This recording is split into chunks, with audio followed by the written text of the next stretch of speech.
Hey guys, okay, I just want to do hopefully a quick video here, just putting electrical boxes into an ICF wall.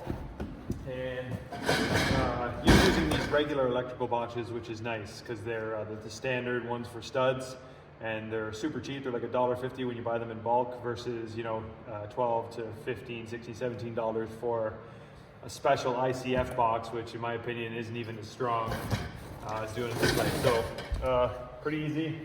I just made this jig out of scrap material. Took like 10 minutes. I just stapled these on, used the box for a pattern. And then what I do is, most of you by now, if you're watching this video, are familiar with ICF, but there's a plastic web wherever the diamonds are, or it says Nudura. So I like to put the boxes in between, so I'm just cutting into foam. And I keep the bottoms of my normal electrical or receptacles 16 inches to the bottom of the box off the ground. It's a comfortable height, in my opinion. You can go a little bit lower or higher, whatever. And I'm in Ontario, Canada, so if anyone's wondering about the code, this is to code.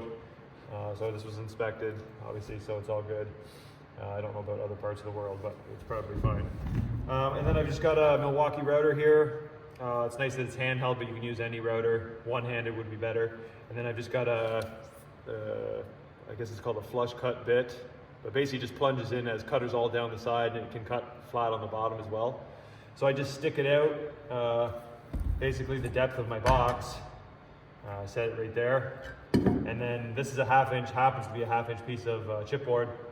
So it keeps it out perfectly half-inch for half-inch drywall and works out really nice. So, turn this on.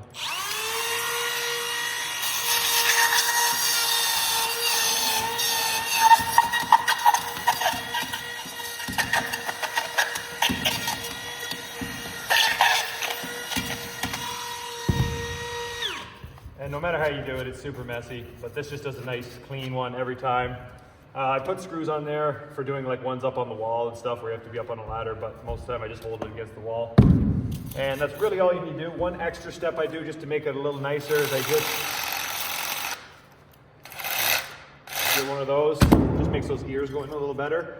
And then you'll notice that these are made for a stud, like I said. So they have this little spike sticking out. You just got to flatten that out. Or just jam it in, but again, it's nicer.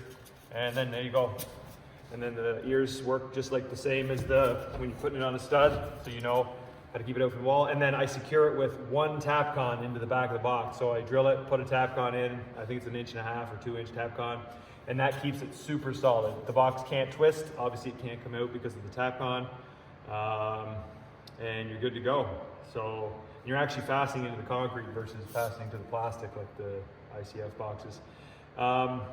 And then I guess a little bit more, if you guys want to keep watching, just how I do wiring and stuff like that. So if I'm doing like a whole room, I basically just bring my wire down to each box, and I use this chainsaw, electric chainsaw, or I have the little handheld Milwaukee one, and I just cut channels in. So if my wire's on, like there, so and I usually run my wire here, and I come in, and then I go out.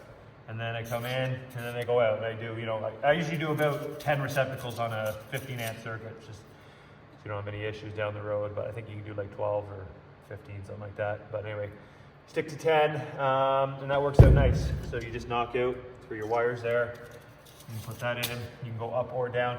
And then this is a main floor, if you're bringing up wires from the basement, you can obviously go into the foam, but it's nice to run your wire along the floor joists and then go into the wall. So under this floor, there's a floor joist right here against the wall, right? So I like to go into the floor joist and bring my wire up for the first plug or whatever you're doing. So the easiest way to do that is I just cut down with a chainsaw. I don't have to do one here. This isn't the first plug on the circuit. So I cut down with a chainsaw, and then I just use this long, this happens to be a 1/2-inch bit, but I stick it down in there, and I just keep cleaning it out, and I go down about this far, and I cut my channel, and then I obviously know in the basement where this location is because I just know where this stripe is. So I find a window or a door or a wall or something, and I just find this line, and then I drill straight in, or a little bit of an angle up like that with a 3/4-inch bit through the floor joist, and then, you know, 99% of the time you find that hole right away. And then you just run your wire up there. It's nice, clean, and then you're not messing with the foam downstairs. All your wires are in the floor joists, clean out of the way, and yeah, it works out nice. So I think that's it for this video.